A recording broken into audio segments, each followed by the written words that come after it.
Joined by a featured guest of the morning. He's Lyle Stein, president of Forvest Global Wealth Management. Lyle, thanks a lot for coming in. Good morning, Paul. Let's talk about the short term. First of all, if we get the inflation data that economists expect, showing a decline of 40 basis points in the annual pace of inflation in October versus September, how do you think markets will respond? That will be, I would think, music to investors' ears. Let's just say it's better notes. Yep. The fact is that the markets have been discounting lower inflation, and that what we saw that really in the rally that we've had in interest rates from the 5% to 4 3/4 that we are now in the U.S.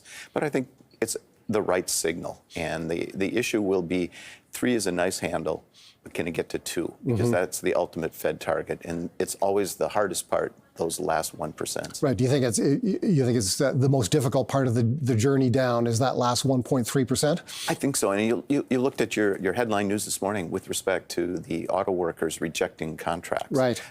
Labor costs still are putting pressure into the system. The good news is commodities aren't so strong, oil in particular. But the fact is people's expectations used to be 2. They got ratcheted up and they want to catch up. And so the implication of that has some, I would say, longer term consequences. Okay, you've spoken to us many times in the past about higher interest rates for a longer period of time. You focused in some recent commentary for your clients on real yields in the United States. Those are inflation adjusted yields, now sitting correct at about 2.5%? Roughly speaking, that's the number. You can see on this chart how the real yield has increased quite dramatically since 2000.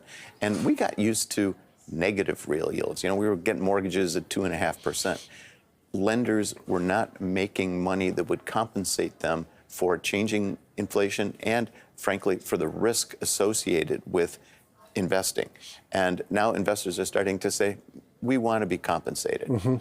Bad news for borrowers. However, it's good news for savers. Savers are finally being compensated for putting money to work. In recent conversations with you on this program, you've advocated investors expand their cash position in something as ordinary as a GIC, a Canadian GIC. Do you still take that view? Yeah, absolutely. You get 5%. 5%, you know, we've spoken of TINA. There is no alternative, and we've had that for 5-10 years. Now there are alternatives. That 5% is an alternative. Don't fall in love with it. But it's sure nice to have cash earning 5%, and more importantly, that reserve of money to take advantage of downdrafts like we've seen. Do you recommend investors lock in for 5 years on a GIC? Actually, shorter is better. If you look at the Canadian curve, you get a nice pickup in the 1 year. It starts to slip off into 4. I think 5-year GICs are just a snitch over 5 today. Not bad. More importantly, ask yourself as an investor, when do you need the money? And if you need the money in 5 years, lock it in. Right. What is your view on equity exposure? You've been cautious there for the past year or so. Equity exposure is more interesting at levels. However, markets really haven't had a big sell-off yet. Earnings have been okay, not great. The estimate for 2024 is still around 245, 250. Hasn't really moved.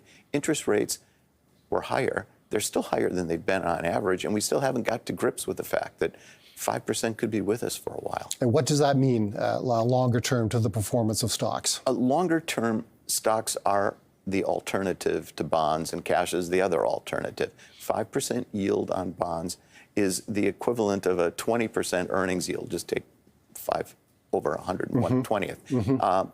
That's high relative to what stocks can yield. And in particular, if there is a slowdown, those earnings will not appear as people expected. That's the question for 2024. What sectors of the equity market do you like? What sectors should investors be avoiding? Well, we like sectors that generate free cash flow. And so to say it's great to be in technology or it's bad to be in utilities, it really depends on 2 factors. Is the company generating cash that can be returned to investors? And what do the balance sheets look like? You know, we had the debt downgrade. I think we're going to talk about that later. But the fact is that interest rates are high. Those high interest rates have caused people to change their expectations.